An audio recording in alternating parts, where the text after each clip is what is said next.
Salve, salve, galerinha! Tudo bem com vocês? Olha, esta semana nós vamos contar um pouquinho da história de Takashi Morita. Takashi Morita é um senhor que hoje ele está com 96 anos de idade e ele foi um sobrevivente da Segunda Guerra Mundial, do lançamento das bombas, atômicas em Hiroshima e Nagasaki. No caso especificamente de Takashi Morita, em Hiroshima. E aí nós temos um material, esse livro, A Última Mensagem de Hiroshima, de Takashi Morita. O que vi, como sobrevivi à bomba atômica. Nós tivemos o privilégio de participar de uma palestra com esse senhor, o Takashi Morita, na Faculdade de Direito do Sul de Minas, e ainda um privilégio de participar com os alunos do terceiro ano, na época. E hoje eu estou aqui para contar um pouquinho para vocês dessa história, que são os bastidores da Segunda Guerra Mundial. Essa semana nós estamos justamente no terceiro ano trabalhando dentro da proposta do Plano de Estudo Tutorado de Minas Gerais. Estamos trabalhando a Segunda Guerra Mundial. E por isso eu quero contar um pouquinho dos bastidores da guerra para vocês. Certo? Então, meus queridos, nós vamos falar um pouquinho da vida de Takashi Morita, esse sobrevivente, antes da guerra. E aí eu vou fazer uma leitura de alguns trechos desse material, desse rico material, para a gente conhecer um pouquinho desses bastidores. Então, vejamos. Takashi Morita, ele começa a sua obra da seguinte forma. Ele diz: eu vejo minha sobrevivência como um milagre. Eu vejo minha sobrevivência como um milagre.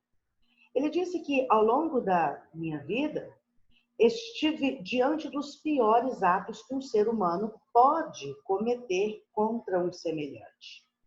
Os momentos de maior angústia serviam apenas para que eu compreendesse o que não desejaria nem para um inimigo. E aí ele deixa de cara uma reflexão conosco, que é a seguinte: veja, aprendi que nunca mais deveria pensar em alguém como um inimigo. A lógica da guerra não dá espaço para a dignidade. E numa outra reflexão, ele coloca: apesar das dificuldades que todos passamos, creio que não valha a pena endurecer o coração e maldizer a vida. Exatamente isso, essa é uma grande lição de Takashi Morita para nós. Não vale a pena endurecer o coração e maldizer a vida. Às vezes nós fazemos isso por muito pouco. E quando proferimos palavras carregadas de negatividade, a vibração, ao nosso redor, ela é uma vibração que ela vai para o lado negativo, ou ela nos traz algo negativo. E aí o resultado é a questão da atração, né? A lei da atração, ela existe. Então, veja, se eu vou proferir palavras negativas, obviamente eu vou atrair coisas negativas. Então, veja, independente das circunstâncias que estivermos atravessando, nós precisamos valorizar a vida. Nós precisamos abrir o coração para aquilo que é positivo, que pode trazer algum resultado positivo para nós. E Takashi Morita fez isso. E aí, meus queridos, na obra dele, ele começa dizendo o seguinte: olha só. Foram muitas as coincidências felizes que me possibilitaram estar aqui e contar a minha história. E que me deu a oportunidade também de contar para vocês. E aí ele coloca: escolhi fazer jus à honra de estar vivo. E, meus queridos, Takashi Morita, ele precisou enfrentar muitas dificuldades desde o seu nascimento. O nascimento de Takashi Morita já foi um embate, uma luta de enfrentamento de uma circunstância bastante difícil.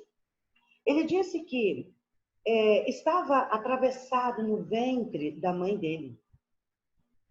E naquela época era mais complicado, né, essa questão, o nascimento ele acontecia dentro de casa, com parteiras, né? Isso era muito comum, não só aqui no Brasil, mas no caso, no Japão também, que nós estamos falando, né, de Takashi Morita, nós estamos falando de um japonês. Então, ele coloca assim, olha,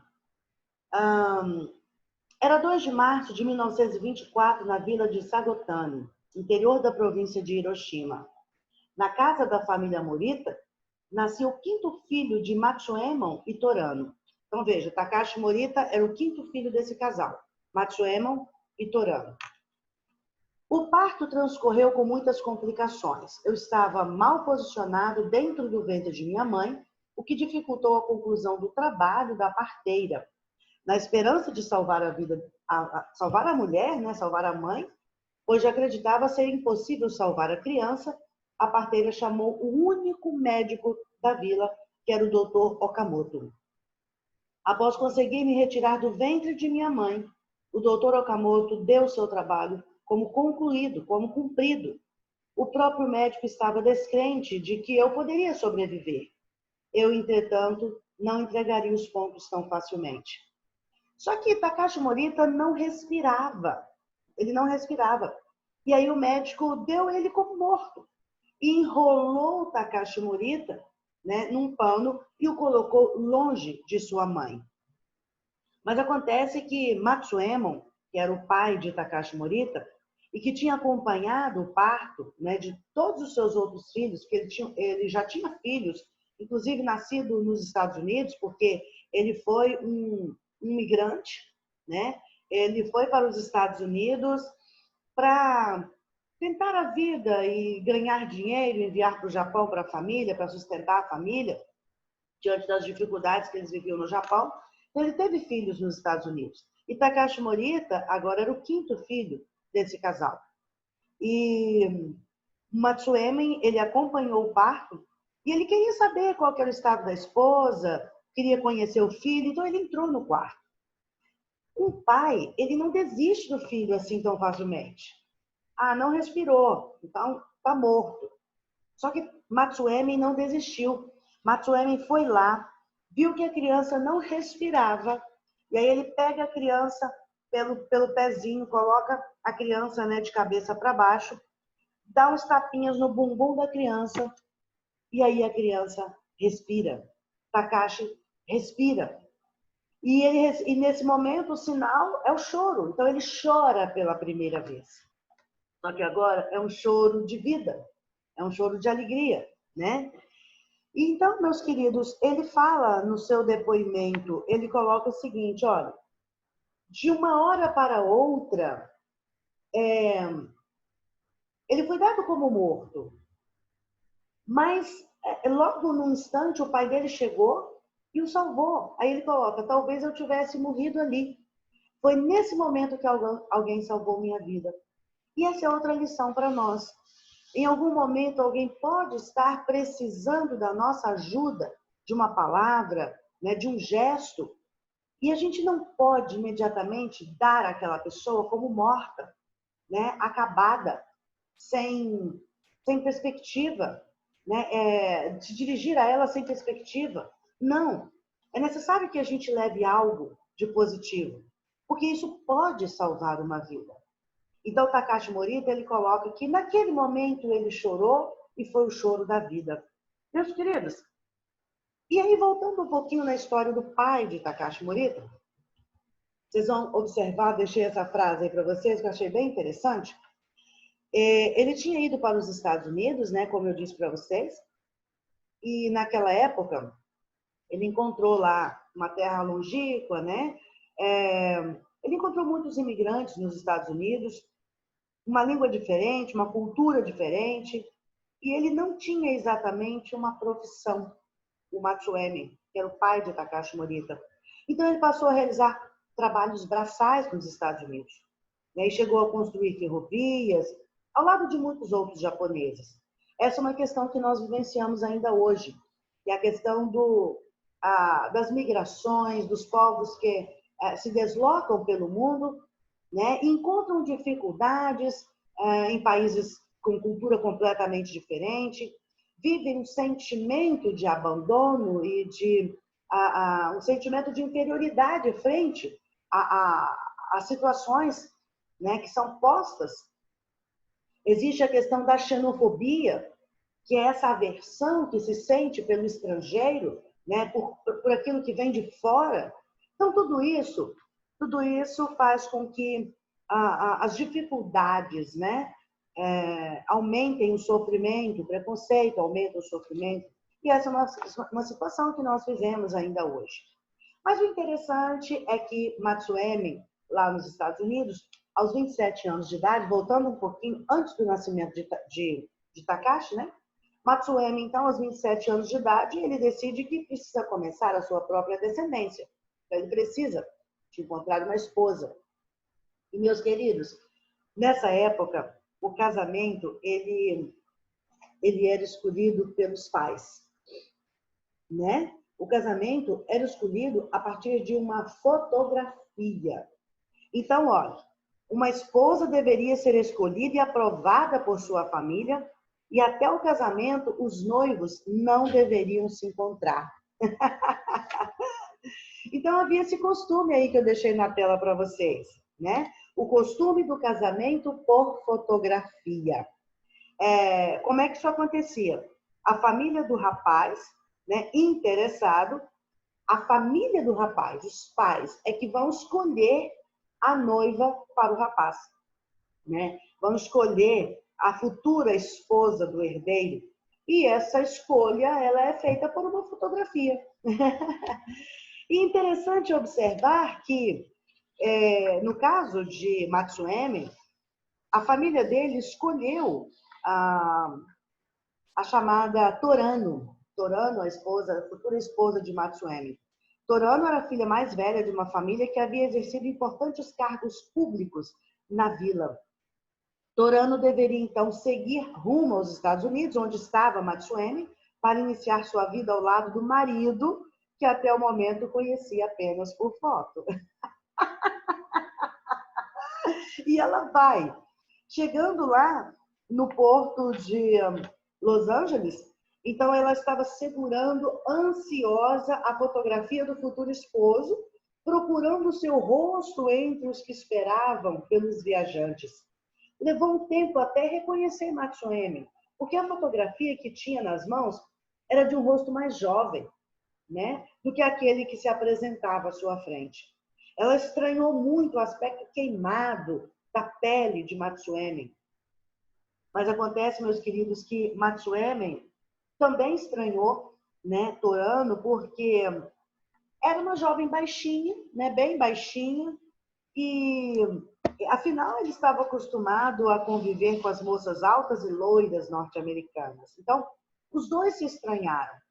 Mas era a questão da tradição. E mesmo nesse primeiro estranhamento, não rolou química, não, nada disso. Mas mesmo diante desse estranhamento, o que se podia fazer? Tornarem-se marido e mulher. E isso foi feito, e juntos eles então construíram uma família.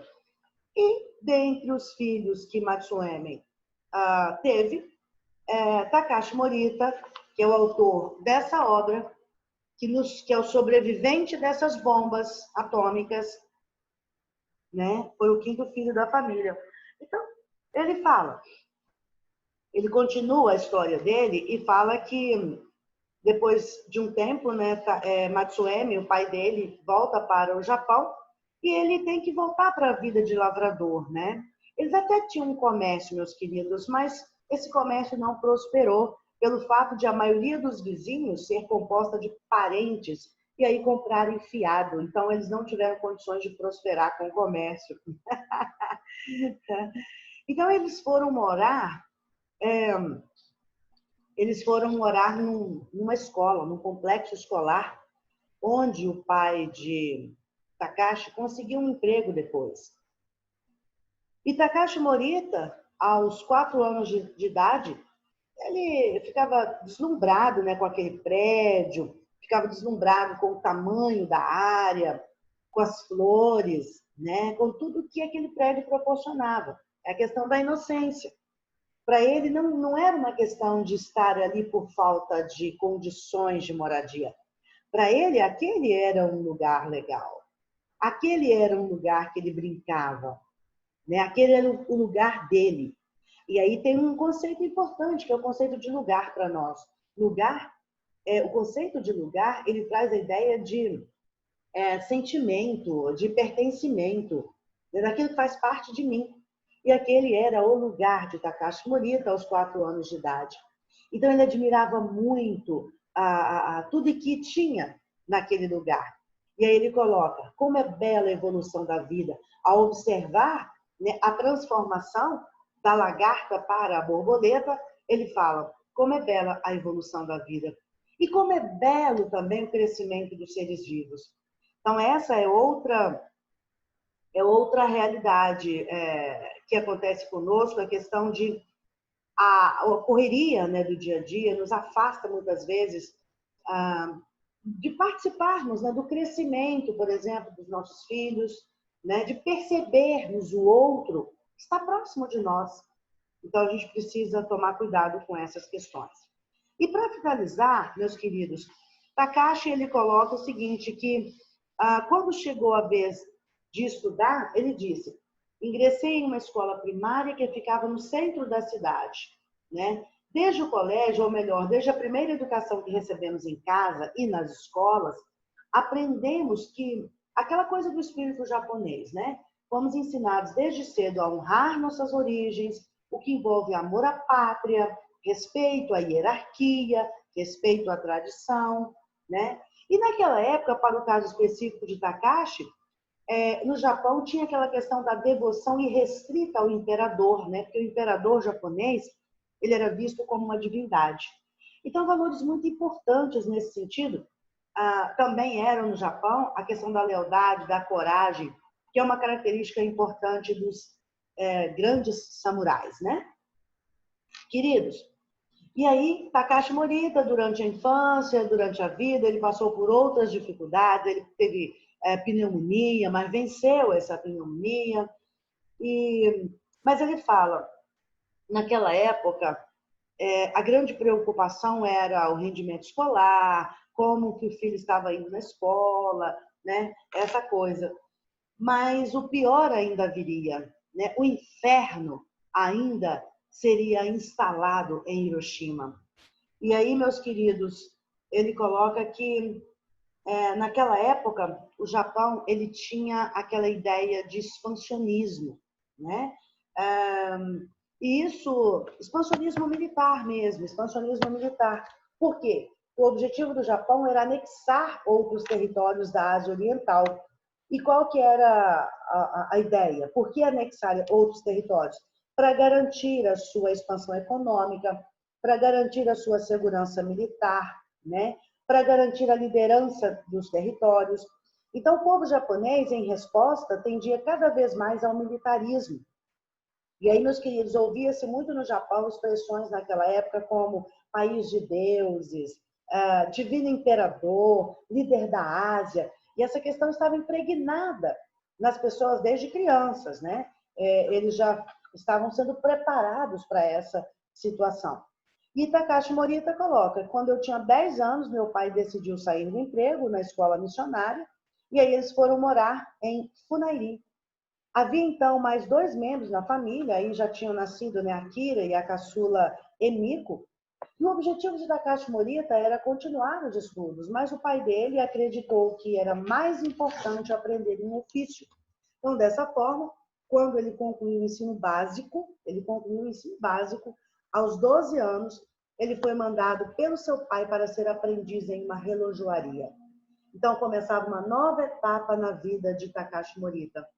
E aí ele colocou o último parágrafo dessa primeira parte do livro, diz assim: fiquei chateado por ter de abandonar meus planos, mas devia seguir as ordens de meu pai.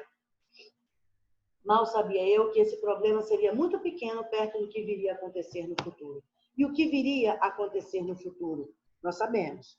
Né? O que viria a acontecer no futuro era o lançamento das bombas em Hiroshima e que mudaria completamente o rumo, né, da história, de tudo que se pensou para a vida, mudaria completamente. Mesmo assim, Takashi Morita, ele manteve os seus valores, os seus ideais, né? Valores de respeito à tradição, respeito à pátria, lealdade, coragem, homem de luta. Eu deixo essa pergunta para vocês. Quais são os seus valores? E encerro a nossa aula com um grande abraço. Fiquem com Deus. Até o próximo capítulo.